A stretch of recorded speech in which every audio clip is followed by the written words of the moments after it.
আসসালামু আলাইকুম রহমতুল্লাহি ওয়া বারাকাতুহু। এবার মক্কা একটা ভিডিও সাম্প্রতিক সময়ে ফেসবুক, ইউটিউব বিভিন্ন মাধ্যমে ছড়িয়ে পড়েছে যে ইমাম মাহাদির আত্মপ্রকাশ ঘটেছে। আদৌ কি বিষয়টা সত্য কিনা এটা সম্পর্কে জানতে চাওয়া হয়েছে। তো আমরা যে ভিডিওটা দেখেছি, খুবই লম্বা চোরা একজন ব্যক্তি, লাল একটা রুমাল পরা আছে, দেখতে শুনতে খুব সুন্দর।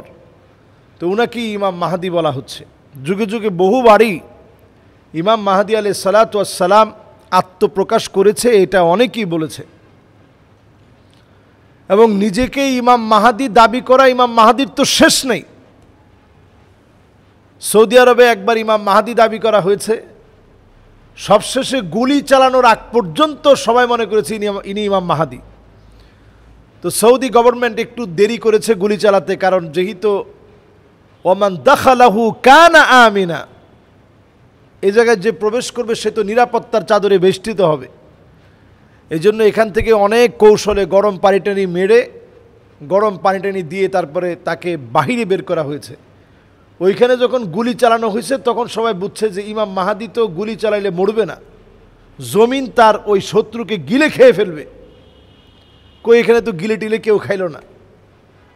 এরপরে লোকটা সবশেষে মারা গেল। 1982 সনেও এই ঘটনা ঘটেছে।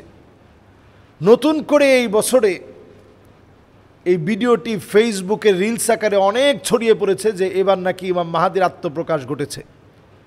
এটা নেহায়েত ডাহা একটা ভুল কথা। এবং যেই লোকটাকে ইমাম মাহাদি বলে দেখানো হচ্ছে, ইমাম মাহাদি আলাইহিস সালাতু ওয়াস সালামের সূরত তো এমন হবে না। ইমাম মাহাদির চেহারা হবে, কপালটা থাকবে বড় কপালওয়ালা, আজলাল জাবিহা, হাদিসের মধ্যে আসছে বড় কপালওয়ালা হবেন। নাকটা থাকবে খাড়া নাক, নাকটা খুব সুন্দর। আমরা অনেকের নাক দেখলে বলি মাশাআল্লাহ, ওনার নাকটা খুব সুন্দর। তো এইরকম লম্বা নাকওয়ালা হবেন তিনি। আর একেবারে দবদবা সাদা না, যে লোকটাকে দেখানো হচ্ছে একবারে দবদবা সাদা, এরকম দবদবা সাদা ইমাম মাহাদি আলাইহিস সালাতু ওয়াস সালাম হবেন না। তিনি মাঝামাঝি কালারের হবেন, না সাদা না কালা, এটার মাঝামাঝি কালারের হবেন। খুব বেশি সাদাও না, আবার একেবারে কালোও না, দুইটার মাঝামাঝি হবেন তিনি। এবার আসেন পরের পয়েন্টে। ইমাম মাহাদি আলাইহিস সালাতু ওয়াস সালাম তিনি হবেন ওয়াহুয়া মিন নাসাবি, নবীজি সাল্লাল্লাহু আলাইহি সাল্লামের বংশ থেকে আসবেন। যেই লোককে দেখানো হয়েছে তিনি নবীজির বংশধর কেউ না। নবীজি সাল্লাল্লাহু আলাইহি সাল্লাম বলছেন আমার বংশ থেকে আসবে। আহলে সুন্নাহ ওয়াল জামাতের মতামত হচ্ছে তিনি নবী সাল্লাল্লাহু আলাইহি ওয়াসাল্লামের বংশ থেকে, হাসান রাদিয়াল্লাহু তাআলা আনহুর বংশ থেকে আসবেন। শিয়াদের মতামত হচ্ছে হোসেন রাদিয়াল্লাহু তাআলা আনহুর বংশ থেকে আসবেন। তো দুইটার যে কোনো জায়গা থেকে আসলেও তিনি কিন্তু আহলে বাইত, নবী পরিবারের একজন হবেন। নবীজি সাল্লাল্লাহু আলাইহি সাল্লাম সেই কথা হাদিসের স্বীকৃতির মাধ্যমে আমাদেরকে জানিয়ে গেছেন। আর উনি নিজেও জানবেন না তিনি ইমাম মাহাদি। তিনি যখন মাকাম ইব্রাহিমের সামনে দাঁড়ানো থাকবেন, ঠিক সেই সময়ে মাকাম ইব্রাহিমের সামনে যখন দাঁড়ানো থাকবেন, ওই সময়ে লোকেরা দেখেই বুঝবেন যে ইনি ইমাম মাহাদি। লোকেরা বলবেন যে আজকের এই মাজলুম জনপদে জনপদে মার খাওয়া মুসলমানদের সাহায্যের জন্য আপনার কাছে বায়াত নিতে চাই। যদি বায়াত না দেন আপনার গর্দানে আঘাত করব, তারপরেও বায়াত না নিয়ে আমরা এক চুল যাব না। ইমাম মাহাদি আলাইহিস সালাতু ওয়াস সালাম বায়াত দিবেন। ইউসলিহুল্লাহু লাহু লাইলাতান ওয়াহিদা, এক রাত্রির ভিতরে আল্লাহ তাআলা গোটা দুনিয়ার ভিতরে একটা পরিবর্তন দিয়ে দিবেন। আপনারা বলতে পারেন এটা কিভাবে সম্ভব? আজকের আফগানিস্তান দেখলে আমাদের কাছে বোঝা যায় যে আফগানিস্তান কতটা দুর্বিষহ সময় পার করেছে।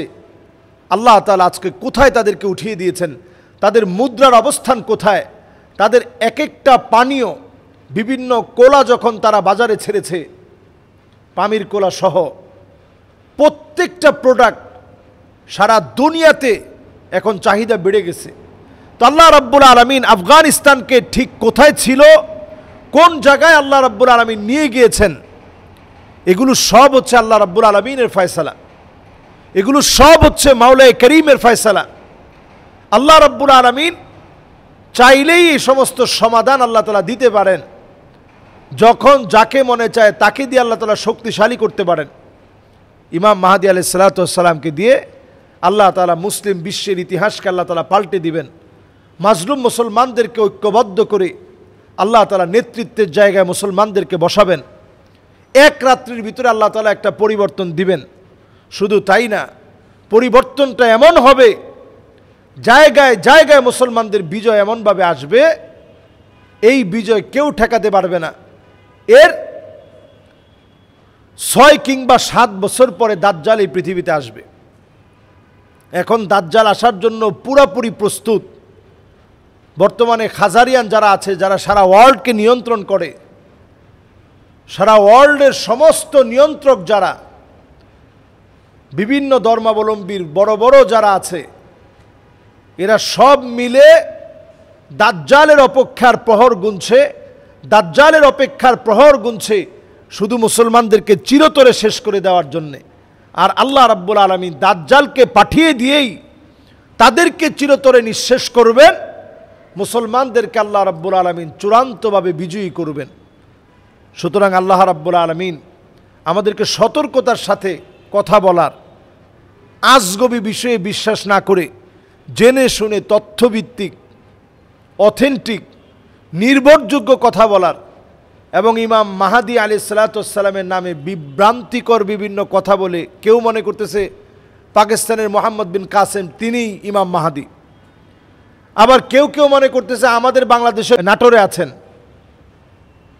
আমাদের দেশের নাটোরে ইমাম মাহদী আলাইহিস সালাতু ওয়াস সালামের আগের যে একটা গ্রুপ হবে, যারা ইমাম মাহদীকে সারা পৃথিবীর কাছে যারা প্রমোট করবে, সামনে থেকে যারা নেতৃত্ব দিবে, ইমাম মাহদী আলাইহিস সালাতু ওয়াস সালামের হাতকে শক্তিশালী করে সৈনিক হবে, ওই সৈনিকদের প্রধান সেনাপতি তিনি নাকি আমাদের বাংলাদেশের।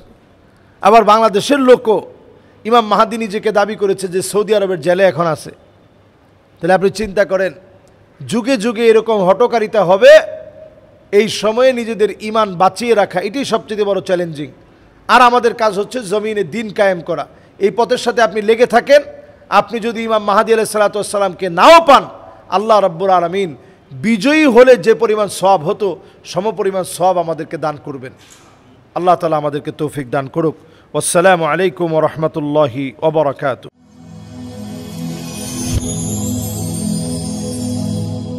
Rose TV 24.